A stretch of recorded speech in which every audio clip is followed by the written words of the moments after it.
put that on Instagram. Hey, everybody. Welcome to Hangin' and Sangin'. I'm Kelly McCartney from the Bluegrass Situation.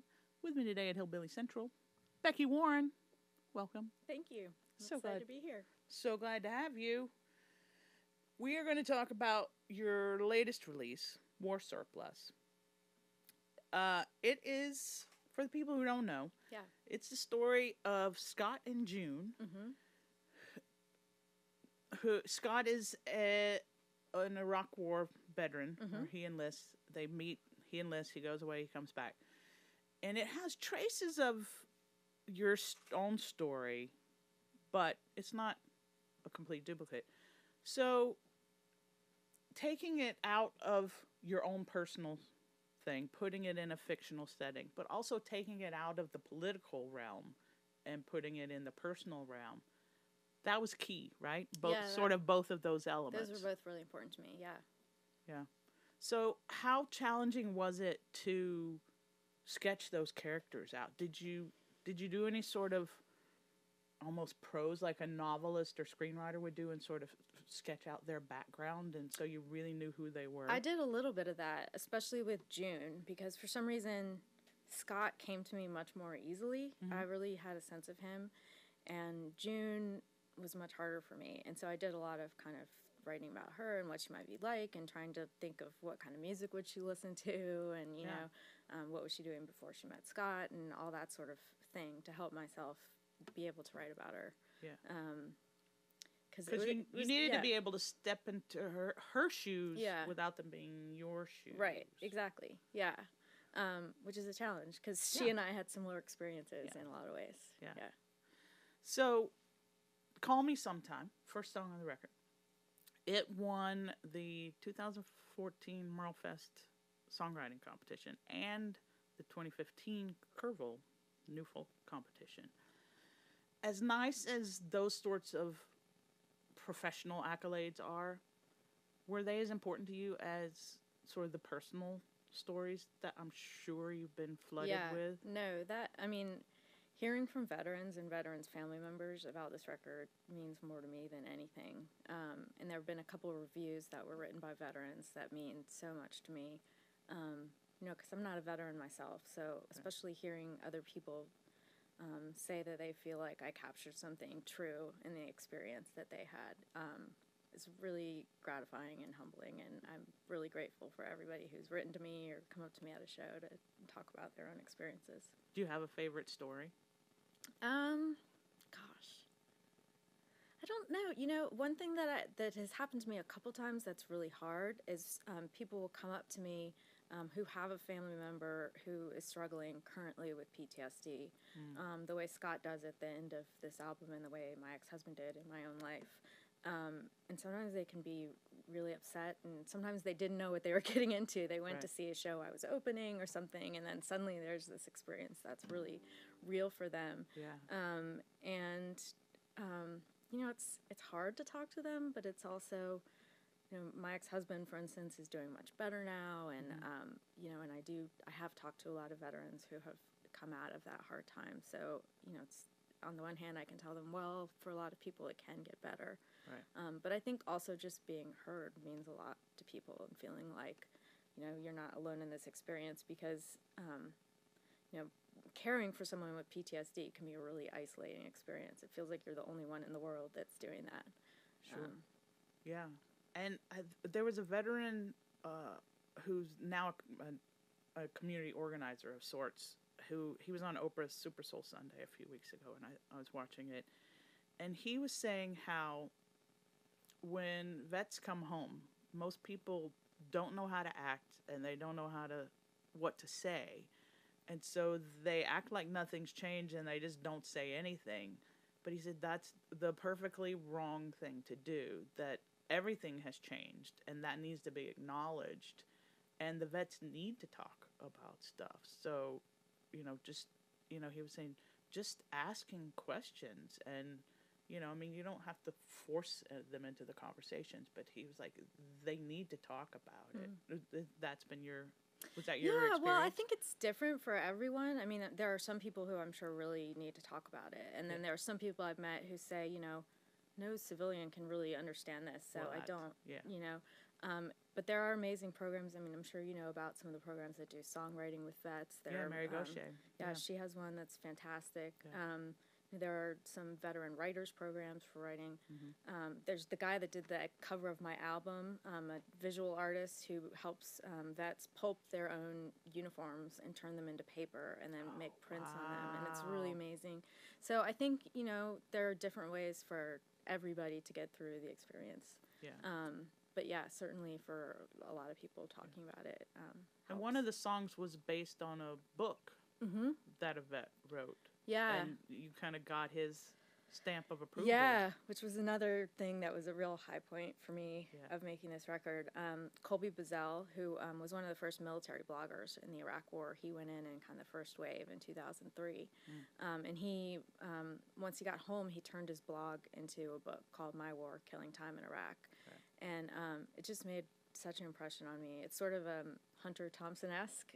It's very, present and unfiltered. And so, I tweeted at him and asked him if he would mind if I wrote a song, and he said that'd be great, and I did. And I've still never met him in person, but we've kind of become, pen pals, sort of. And he How nervous were you sending it to him? I was nervous after I tweeted at him and he tweeted back. I was really excited for like 5 minutes, and then I was like, "Oh my gosh, I have to write this song." Yeah. So I was pretty nervous, but I also felt like I had stayed pretty close to the book and the song, and so I thought even if it wasn't musically what he was into, because he's kind of a punk rock guy, I figured. You got a little punk in you, though. Well, kid. Thank you. Yeah. That's a compliment. So he ended up writing the liner notes for my album, which was just a huge thrill for me. Yeah. And what's interesting too is that you're saying how people in all sorts of situations have to deal with folks with PTSD, because it doesn't just have to come from war. Oh yeah, it can come from any anywhere. Traumatic situation. Yeah. And having those sorts of the tough conversations with with Scott, the character, there's the mental health, there's addiction comes into it, there's, what war did to him, all of that's in there. So why do you think it is so difficult for people to have those conversations, and why do you think music can help with that? I think there's still a real stigma around mental health and addiction, and I do think it's getting a bit better, especially since so many people went and fought these wars and they've been going on so long, and so we're getting more used to talking about it and hearing about it. But I think it's still hard for people to say publicly that they're struggling, or that they have an addiction that they're working on, and also there's while there are so many people fighting these wars, it's an incredibly small portion of our population. Yeah, it's like 0.4%. Yeah, or something. It's less than 1%. Yeah. So many people don't know anybody who's, an Iraq or Afghanistan vet. And I think that's part of the problem, too. Right. And that was one reason why writing this album was really important to me. I thought if I could help people who don't know a vet feel like, oh, these people don't seem dissimilar from me, they seem just like me, then, it's unfortunate that they don't know a real vet, but hopefully I could create this fictional vet that could help them understand the experience better. Yeah. It all goes back to the othering. Like the othering of people are not understanding someone who doesn't have the same exact life that you have. Exactly, yeah. It's wild. Yeah. But, I mean, it's also, it's troubling in that we often, I think so much we think of mental health issues and addiction issues. We don't think of them as chemical imbalances in the body that they are. We think of addiction as a personal choice. Like, well, you made the choice to do that, And so we put this responsibility onto people. And I think with mental health, it's a weird stigma that, culturally, and societally, we just haven't learned how to deal. Even though it's no different from cancer or something. It's a chemical that's off in the body. And it's bizarre with veterans how if somebody has a traumatic brain injury, we kind of want to put them in a different category than people who have PTSD and don't have a TBI, which just makes, like you said, it makes no sense to me. Or someone who lost a limb. Right. they get a certain level of Yeah. respect or courtesy or Right. Versus people whose wounds compassion. are invisible. Yeah. Yeah. Yeah. It's bizarre. How healing has the whole process, sort of top to bottom, been for you? You know, a lot 'Cause of it's people been a ask that number sort of thing. years. Yeah, it has been a number of years, and I think I was I had processed through my own experience already, but there is something really wonderful about knowing that I can take those years that were really hard for me and make something out of it that connects with people. Right. So it's sort of taking this thing that was a really difficult time in my life and, processing it through music and fiction and reading other people's work and turning it into something it's gratifying to be able to do that for sure. Yeah. Are you starting to move into your next creative whatever? I am. I'm writing my next album now. All yes. Right. How is it feeling to sort of, not that you'll ever leave this record or these characters behind. I mean, you will to a certain extent. So how's that feeling? It's a little bit sad. Well, I'm working. It is a little sad because they've become they're they a part are a part of of you me, now. and I have, especially Scott. I love him so much. Like, he's very close to my heart. Yeah. And it's hard not to be writing about him anymore. Was June like a Nickelback fan or something? And so you just were like, no, I like June a lot. Like I said, she was harder for me that's so to understand. Partly because probably we had the same experience, Right. and Okay. but I'm sort of dealing with it by doing another project where it's sort of about the othering that you were talking about, Okay. looking at other people that maybe are sort of outside the realm of most people's experience. Right. So I'm trying to take similar kinds of the things that made me love working on the June and Scott story Right. and to do something similar again. So All right. Another concept-y kind it of is going to be thing? another concept album. You found your niche, haven't you? It's not going to be a story, so it won't be as sort of locked into a concept as this Okay. one was. I got it. Yeah. But in the meantime, you're still touring. I year, am. You got some upcoming dates with Indigo Girls. I do. I'm really excited about that. In about a month, I'm going out with them. Yeah. And knowing them as I do, I absolutely get why they, that they dig you. And Yeah. you know. Well, they're fabulous, and yeah, I mean, they really get behind the idea of the album, obviously, Yeah. and they're so supportive of younger musicians. So it's just, I don't know. I think they're wonderful in every way. So I concur. How about a song? Sure. What you feeling? I might play that song "Call Me Sometime" that you mentioned. That would make me seem a little prophetic. It sure would. I appreciate it. This was the song that introduces June on the album, so this is the one that kind of helped me get to know her. Becky Warren. She is not a Nickelback fan, neither June nor Becky. I just That's want right. to be on record as saying that. We want to make sure people know that.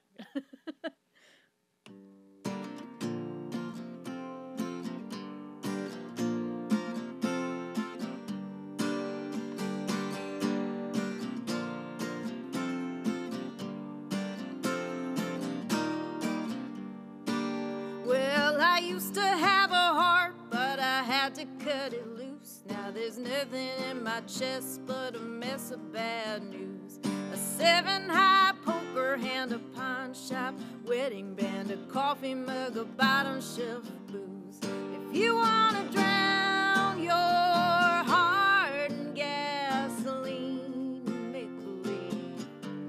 If you think a good lost cause is exactly what you need.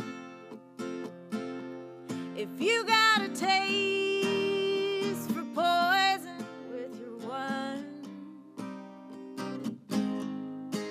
well then yeah, I guess you can call me sometime.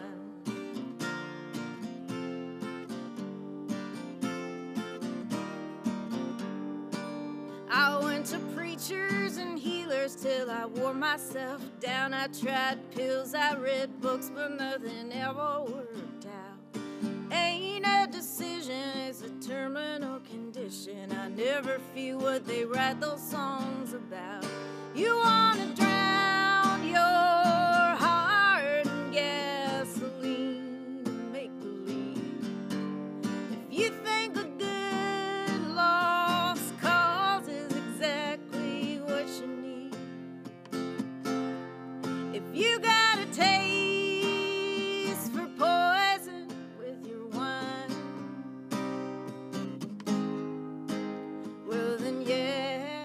guess you can call me sometime. You got eyes to make the devil wanna roll away the stone, but my advice is you ought to leave well enough alone. But if you wanna drown your heart in gasoline to make believe, if you think a good lost cause is exactly what you need, if you got a taste for poison with your wine, well then yeah, I guess you can call me sometime.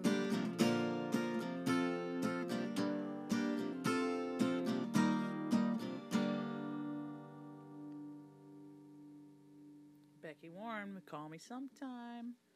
Off War Surplus. Not to be confused with Call Me Maybe. Right, different song. Totally. I kind of wish I'd written that Very one, though, different. because I'd be living a totally different life I right don't now. think you'd be here right now if you had. I would so- definitely be here. Would you? But I would have driven here Awesome. probably in a newer car. Oh. Fair. I'll take that. Okay, enlightening round. Yeah. You're going to fill in the blank at the end of these statements, which Okay. are based on your song titles. Okay. I This is exciting. Yes. I miss you when blank. Okay, you gotta explain the parameters. So, You're filling in the blank at the end of the statement. but not with one of my lyrics, just with something else. Something else. Okay. With whatever. Whatever comes comes to- to yeah. me. Okay. I miss you when. I miss you when I'm on the road for my dog. I miss my dog. My dog's the one I miss the most. I'm sure that makes me seem very sad. No, it doesn't. And I'll tell you why. My dog has deep, deep PTSD. So Oh, yeah. that's how this all ties I together. kind of That's miss my why we're dog right buds. this moment. Oh, I just miss her all the time. I wish I could put her in my pocket. well, you could have brought her. I'd have been okay with that. I wish I was the girl I was when. First of all, that's a blast from the past. So We're going all the way nice back. old school Becky Warren reference. Thank you. Okay, I wish I was the girl I was when. I wish I was the girl I was when I could eat any dessert I wanted and nothing would change. Like, I miss the days when I could eat dessert for every meal. Mm-hmm. And I just burned it right off. Yeah. I mean, Teens I don't miss, understand I miss that. desserts. Yeah. I can't eat them all the I time understand now. that. I understand. The struggle is real. A bad way to go is. Another old reference. A bad way to go is. I'm gonna have to. This is a topical reference, and that is that it was raining on my way over here. And a bad way to go is anywhere in Nashville in the rain, because people really have a hard time driving in the rain around here. And I think they have a hard time driving. It's Full stop. merging is particularly Merging difficult is for people horrible here. Yeah, in Nashville. I'm with you on that. yeah. I probably shouldn't say this because I'm going to be in trouble with an entire city. Two, actually. I think Nashville, in my experience, Nashville drivers are second worst only to Boston drivers. Well, Boston is where I really learned to drive. Yeah. So you should fit right in here. But the thing about Boston is people are very aggressive. They're so aggressive. So but when they'll you also learn- just double park in the middle That's of true. the road. I mean, I'm glad that I learned to be aggressive there because I don't get phased anywhere else. It's a different kind of bad driving than it is here. So bad. Also, the roads are horrendous in Yeah, Boston. they're really bad. So, okay. Don't come home unless...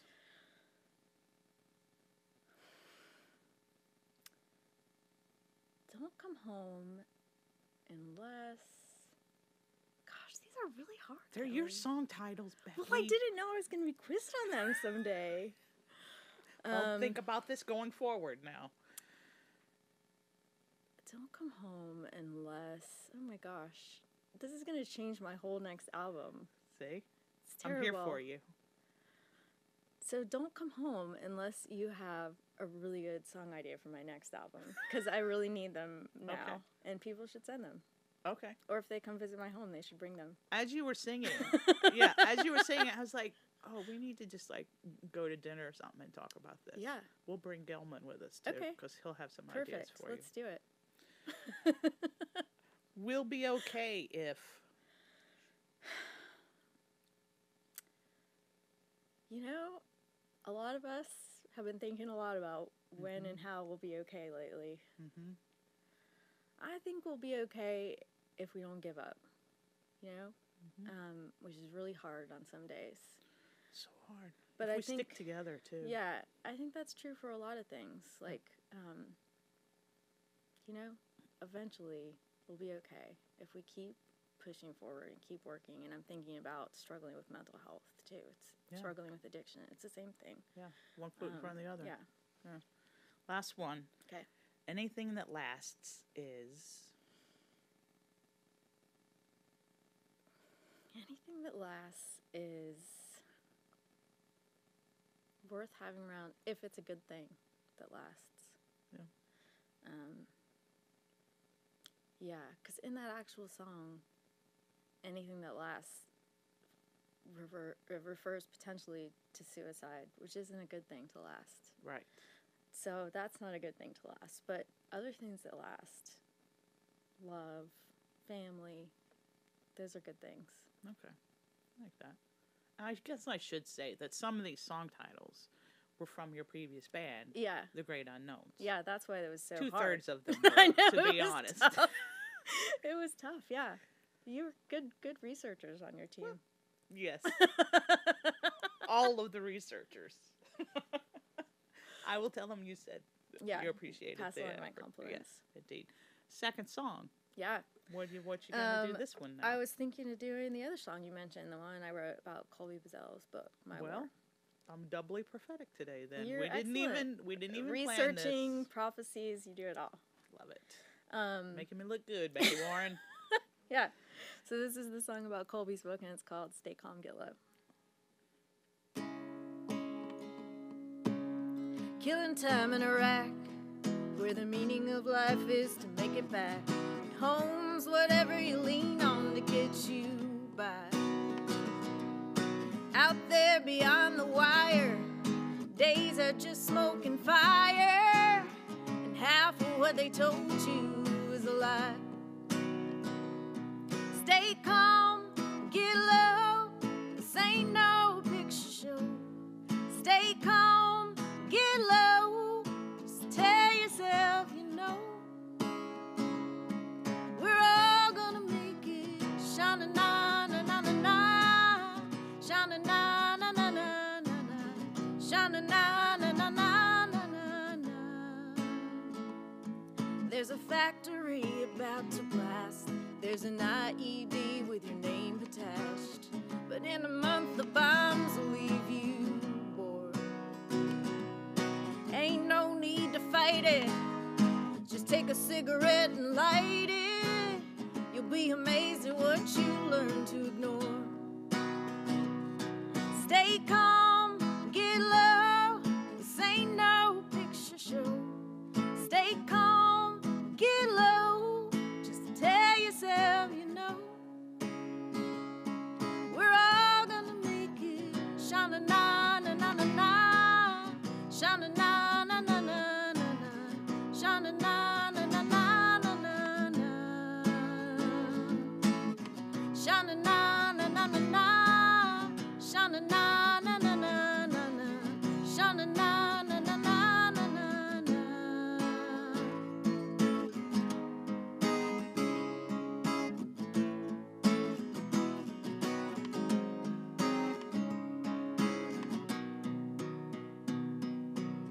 I ain't what I used to be, just a yellow ribbon on an SUV. Shadow of death wearing DCs. I'm an M240 machine gun, a black and white Hollywood rerun, a 10-second mention on the evening news. Stay calm, get low, this ain't no picture show. Stay calm, get low,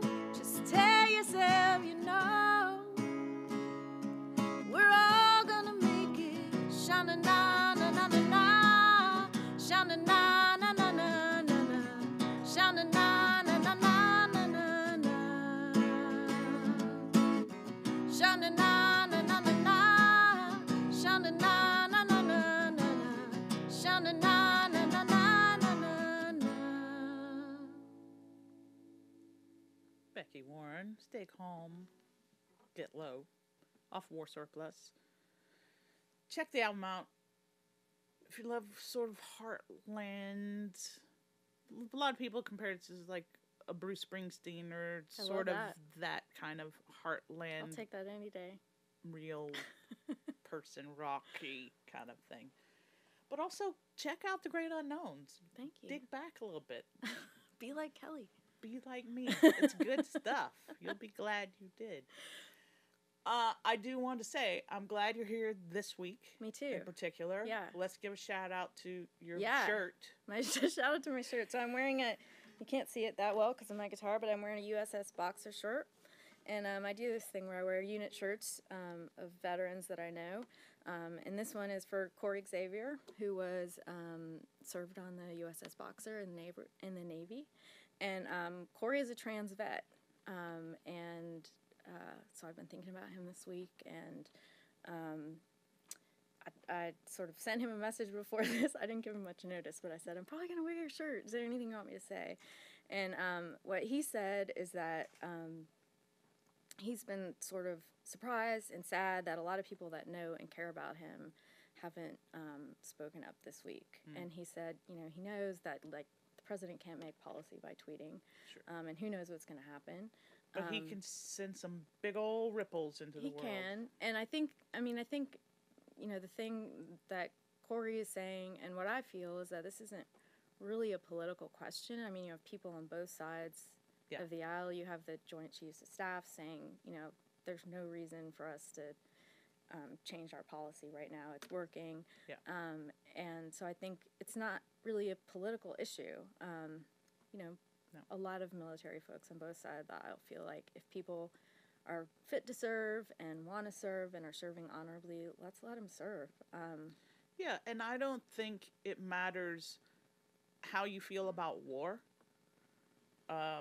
What matters is that we all support our veterans, no matter who they are. If they're willing to serve, God bless them and thank them. And thank you, Corey, for your service. And we love you and we appreciate you because I have flat feet and I'm a huge coward. I wouldn't want to be in the military. And it's like we were saying, less than 1% of the entire population is willing to serve. Right. So anyone who is, thank you. Yeah. Thank you. I agree with that. Shout out to you, Corey. We appreciate you. And all the trans service members, all the LGB service members, and all the rest. So thank you.